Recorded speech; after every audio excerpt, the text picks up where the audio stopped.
Assalamualaikum warahmatullahi wabarakatuh. Shalom, salam sejahtera bagi kita semua. Om Swastiastu, Namo Buddhaya, salam kebajikan.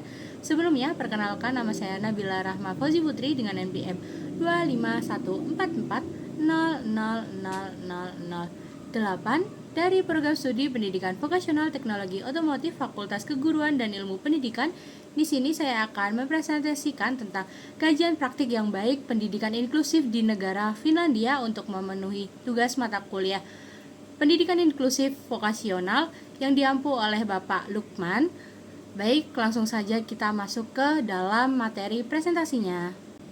Oke, kita masuk ke latar belakang. Nah, di latar belakang ini kita mengulik tentang Finlandia dikenal sebagai salah satu negara dengan sistem pendidikan terbaik dan paling inklusif di dunia ini. Nah, sistem pendidikan di Finlandia menekankan kesetaraan, dukungan individual, serta kesejahteraan peserta didik sebagai prioritas utamanya. Lalu lanjut ke tujuan kajian ini. Nah, tujuan dari kajian ini adalah yang pertama mengkaji praktik baik atau best practice di pendidikan inklusif di Finlandia. Lalu yang kedua ada mengidentifikasi faktor pendukung keberhasilan pendidikan inklusif di negara Finlandia itu. Lalu yang ketiga ada membandingkan implementasi pendidikan inklusif Finlandia dengan konteks di Indonesia. Lalu yang terakhir ada menarik pelajaran yang dapat diadaptasi di Indonesia nantinya. Nah, selain itu, kajian ini bertujuan mengidentifikasi faktor pendukung keberhasilan pendidikan inklusif, kemudian membandingkan implementasi pendidikan inklusif di Finlandia dan juga di Indonesia dengan konteks, serta menarik pelajaran yang dapat diadaptasi di Indonesia nanti. Kita masuk ke gambaran umum negara Finlandia. Nah, negara Finlandia ini terletak di Eropa Utara. Lalu ada sistem pendidikan ini bersifat publik dan gratis tanpa dipungut biaya sama sekali. Lalu ada menjunjung tinggi prinsip kesetaraan dan keadilan sosial di dalam pendidikannya itu. Terus yang terakhir ada tidak ada sistem ranking di sekolahannya, sehingga itu tidak menimbulkan persaingan antara pelajarnya itu sih. Lalu lanjut ke sejarah pendidikan inklusif di negara Finlandia ini adalah pendidikan inklusif mulai dikembangkan sejak tahun 1970-an. Terus ada reformasi pendidikan nasional menekankan education for all atau untuk semua. Terus yang ketiga ada penghapusan segregasi antara siswa reguler dan berkebutuhan khusus. Terus yang keempat atau yang terakhir ada sekolah reguler menjadi tempat utama pendidikan semua anak. Jadi untuk semua anak itu sekolah di reguler. Lalu lanjut ke konsep pendidikan. Nah, konsep pendidikan di negara Finlandia ini adalah yang pertama, semua anak belajar di sekolah yang sama. Jadi mau anak yang berkebutuhan khusus atau anak yang normal itu sekolah di satu tempat yang sama. Terus yang kedua ada fokus pada kebutuhan individu, bukan label disabilitas. Nah, terus ada dukungan diberikannya sejak dini. Terus yang terakhir ada pendekatan kolaboratif antara guru, orang tua, dan tenaga profesionalnya. Nah, konsep pendidikan inklusif di Finlandia ini fokus berpendidikan diberikan kepada kebutuhan individual itu yang saya sebutkan di awal tadi, bukan pada label disabilitasnya. Terus dukungan pendidikan diberikan sejak dini. Pendekatan pembelajaran dilakukan secara kolaboratif antara guru, orang tua, dan juga guru yang berprofesional. Lanjut ke praktik baik pendidikan inklusif atau praktek yang baiknya itu. Salah satu praktek baik di pendidikan inklusif di Finlandia adalah penerapan sistem dukungan 3 tingkat, yaitu guru memiliki otonomi yang tinggi dalam proses pembelajaran.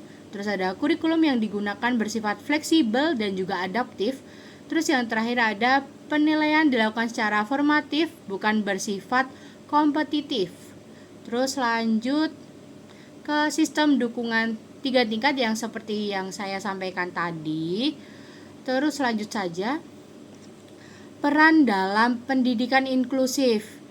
Nah, ini peran guru ya, atau pendidiknya ini. Guru memiliki kompetensi dalam pendidikan di inklusif.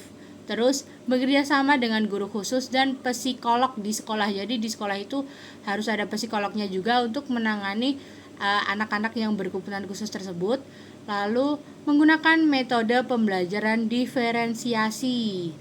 Jadi sesuai kebutuhan siswanya masing-masing. Lanjut, peran pemerintah. Nah, ini peran pemerintah di dalam pendidikan inklusif, yaitu satu, menjamin pendanaan pendidikan secara merata. Jadi pendanaannya itu tidak buat hanya sekolah-sekolah reguler saja, namun sekolah yang memiliki siswa berkebutuhan khusus itu juga harus dipikir. Jadi merata, semua yang bersekolah atau yang berpendidikan itu harus dapat pendanaan yang samalah. Terus yang kedua ada menyediakan layanan pendukung seperti psikolog, konselor, dan terapis. Jadi di dalam sekolah itu tidak hanya guru BK. Jadi kalau guru BK yang menghandle semuanya kan juga guru BK itu pusing. Makanya dari pemerintah itu harus menyediakan psikolog, terus konselor, dan terapisnya. Terus yang ketiga ada yang terakhir ini kebijakan nasional yang konsisten terhadap inklusivitas. Lanjut.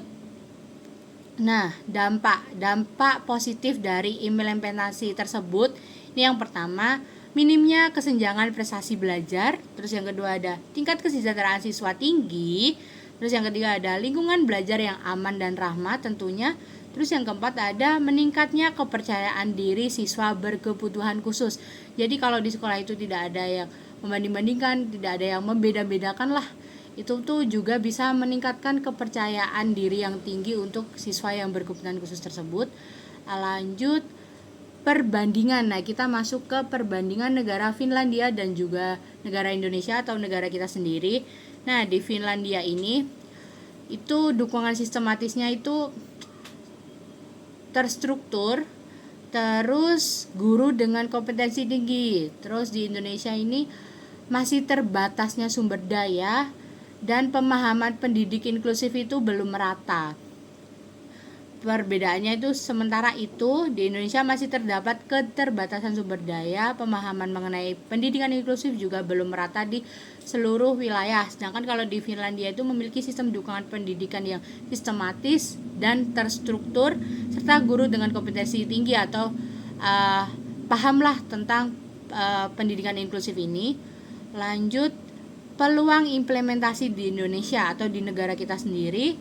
Yang pertama, penguatan pelatihan guru inklusif. Terus yang kedua, peningkatkan kolaborasi sekolah dan orang tua. Terus ada adaptasi sistem dukungan tertahap. Terus yang terakhir ada penguatan kebijakan pendidikan inklusif. Nah, meskipun demikian, terdapat peluang implementasi pendidikan inklusif di Indonesia, yaitu diantaranya melalui yang seperti yang tadi saya katakan. Nah, mungkin cukup seperti itu. Terus lanjut ke tantangan. Nah, tantangan yang kita hadapi pas penerapan implementasi itu di negara kita, mungkin yang pertama ada keterbatasan tenaga ahli. Terus yang kedua ada sarana dan prasarananya belum memadai atau bahkan belum ada. Terus yang ketiga ada stigma terhadap siswa berkebutuhan khususnya. Terus yang terakhir ada beban administrasi guru. Lanjut, nah kita sampai ke kesimpulan. Kesimpulannya adalah negara Finlandia ini berhasil menerapkan pendidikan inklusif secara menyeluruh. Terus fokus pada dukungan individual menjadi kunci keberhasilan. Terus yang terakhir ada praktik baik di Finlandia ini dapat menjadi inspirasi bagi Indonesia. Jadi Indonesia itu bisa menjadi Finlandia itu sebagai pandangannya untuk pendidikan inklusif yang jauh lebih baik lagi untuk kedepannya. Terus ini ada sedikit rekomendasi. Rekomendasi ini yang pertama adalah pemerintah itu harusnya memperkuat kebijakan inklusif. Terus kedua ada sekolah meningkatkan budaya inklusivitas. Terus yang ketiga ada perguruan tinggi memperkuat kurikulum pendidikan inklusif. Mungkin cukup itu presentasi dari saya tentang negara Finlandia. Mohon maaf jika ada banyak kata. Wassalamualaikum warahmatullahi wabarakatuh. Salah kata, bukan banyak kata. Sekian, terima kasih. Wassalamualaikum warahmatullahi wabarakatuh.